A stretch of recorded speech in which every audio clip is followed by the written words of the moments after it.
Hi, thanks for coming to my website here at Communicanine. Now, I wanted to make a video for you talking about my methodology and how we get the results here at Communicanine, because it's one of the most common questions we hear, because people are looking for different styles, because the reality is there's a lot of different dog training styles out there.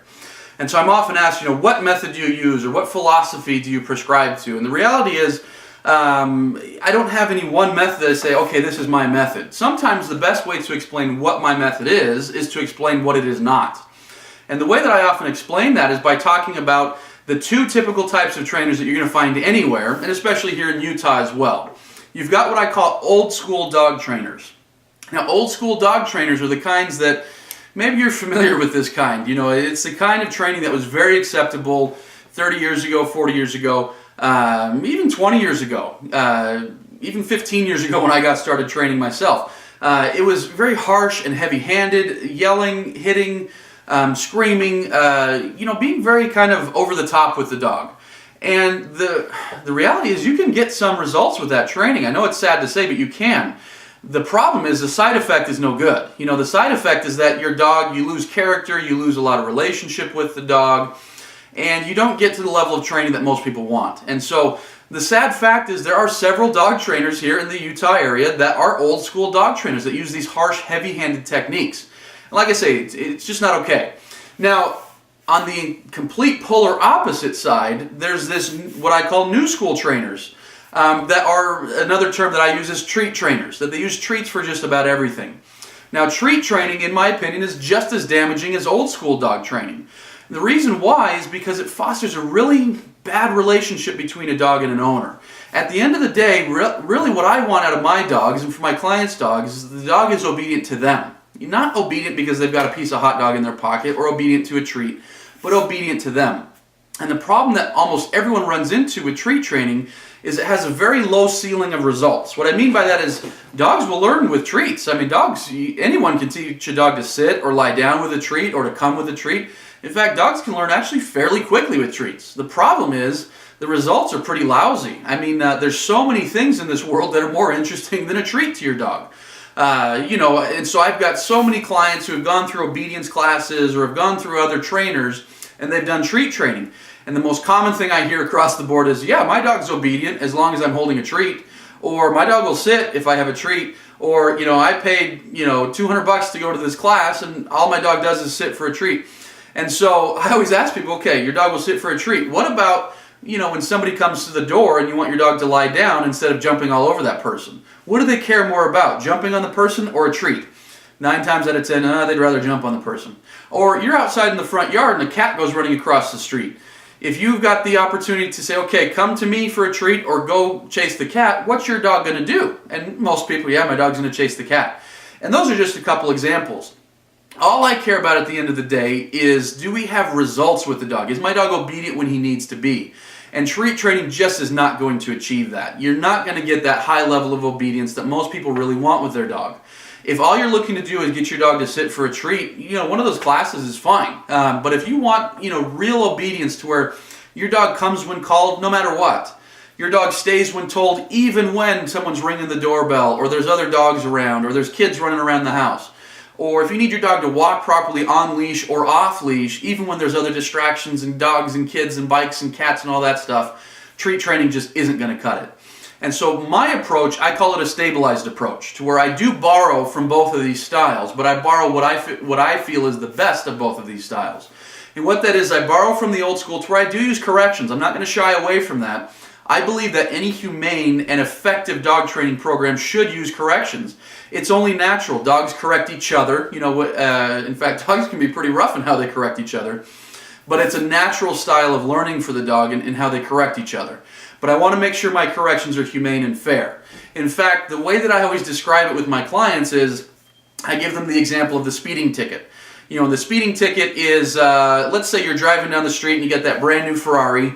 I know, let's dream for a second here. You've got your brand new Ferrari and you're doing 100 miles an hour and the police officer pulls you over and he says, you know what, you were speeding. Here's a $2 ticket. And if I ever catch you speeding again, I'm going to give you another $2 ticket. And if I catch you speeding again, it's another $2 ticket, and it's never going to go on your record, and it's never going to affect your insurance rates. Well, folks, it's not going to change your behavior. More than likely, it's not. You might be a little bit more wary of where is that police officer because you don't like getting pulled over. But you've got a Ferrari. You could care less about getting dinged $2 here or there from time to time. You're going to keep speeding as much as you want. Now, let's say on the flip side, you're driving down the street doing your 100 miles an hour and the police officer pulls you over and he gives you a $150,000 ticket. Well, you're going to be horrified. You're going to feel horrible. You're going to be terrified, and you might not ever drive again. You're so terrified. And so I always help people understand the old school dog trainers are the guys using the $100,000 tickets. It's not fair. It's over the top. It's painful. The guys using the $2 tickets, those are the new school trainers, the treat trainers. It's not effective to give somebody a $2 ticket. What I always advocate and what I teach to my clients is how to give $70, $80, $90 tickets. Because think about it, and I always, Mr. Police Officer out there watching this, try not to watch me, but it seems like once a year I get pulled over and I get a ticket because I'd kind of forgotten my lesson from the last year that, hey, I need to stop speeding. And so, my tickets are usually, $80, $120, somewhere around there. And as much as I don't like that, I recognize, okay, that's fair. I was speeding, and it changes my behavior. And that's what we want to do for our dogs. We want to be giving out $80 tickets, $100 tickets. If we're doing what the treat trainers do and giving out $2 tickets, we're not going to get anywhere. We're not going to change behavior unless there's that treat dangling out in front of them. If we're giving out $100,000 tickets, it's just horrible. It's not good. And so that leads to the next question. People ask, okay, well, what is your correction? Do you use spray bottles? do you use training collars? And the answer is, I use whatever works. One thing I do advocate is the use of an e-collar. Now, some people are familiar with this tool, some people aren't, and some people that hear me say, oh, I use humane corrections, are like, how could you say you use a humane correction when you use an e-collar? And almost always, those are people that have never used this before. Simply because the e-collar, when it's used properly, is literally no more than a little tickle. In fact, I always have my clients feel this before we ever use it with their dog, and I'd say 50% of them can't feel it. It's literally just a little tickle. And all I'm looking for from the dog is I'm looking for a slight irritation. I'm not looking for any pain. I'm not looking for any, this hurts or anything. I'm looking for the dog to maybe itch a little bit or kind of look off to the side like, hey, where's that coming from? It's not painful. And so this is one of the best tools that we have available to us to achieve off-leash obedience. So for those of you who want your dogs off-leash to listen to you anytime, anywhere, this is probably the best way to do it. Now, here at Communicanine, we do use this a lot differently than other dog trainers out there because there are, quite a few that use this training tool now. We use it as a tool for communication, not a tool for punishment. And so most trainers out there use this as zap, zap, zap, bam, bam, bam. We're going to correct the heck out of you, and it's a punishment tool. We use it to teach the dog because dogs are physical learners. They're not verbal learners. They don't learn by being told. They learn by being shown. And so if I'm going to show the dog with physical means, I want to use the least amount of physical means possible in order to gain those results. And so that's where I like this collar because, like I say, once you feel it for yourself and you feel that literally it's not much more than a tickle, and you see that your dog, barely responds to it at all, you notice it is just a very light, very easy way to train the dog. It gets the results much faster. Now, do you have to use this in my program? I would say no, you don't have to use it. In fact, we typically don't start using it until the dog's a little bit older. A lot of puppies, we don't use it right out of the gate, even though we're using these tiny levels. In fact, when I first got started training back in the mid-90s, these existed, only they were huge. They're really big, they were really expensive, and they had very low options, just really high levels, and so they weren't a good tool. The trainer I worked for back, when I was in high school, he used these, but, not very often because they're just too expensive and out of the reach of most of our clients. And so we were able to achieve off-leash obedience and the level of obedience that people wanted. The only problem was it took months and months. It might take 6 months to a year to achieve off-leash obedience, where with this tool, in a much more humane fashion, we're able to get off-leash obedience usually within a matter of a few weeks. And then at that point, we start refining the process. And so for those that are, a lot of clients that call, they're already on board. They're like, yeah, we know it's a humane tool. We're ready to use it. Some of my clients, they like everything else they see on the website and everything else we say. They say, we like what you're saying. We want to use you as a trainer, but we're not sure about that e-collar thing. For those of you who are like that, I say, that's fine.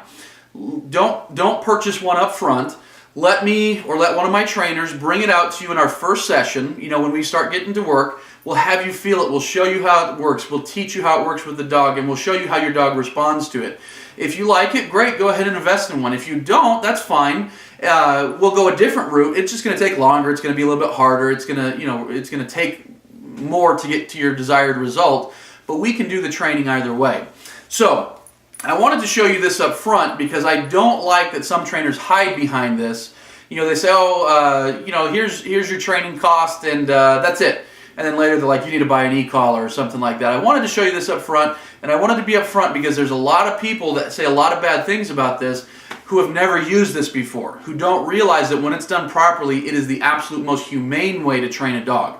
So, like I say, my approach is stabilize. Let's use corrections that are humane and fair to the dog and help the dog learn rather than make the dog afraid. And let's also use a lot of motivation. Let's just use more physical and verbal praise instead of all these treats. You know, at the end of the day, let's get your dog to work for you. Not because you got a treat, not because the dog's afraid, but because the dog has a healthy relationship with you. You guys have a wonderful bond, and the dog is happy to respect you and to listen to your commands and listen to what you'd like him or her to do.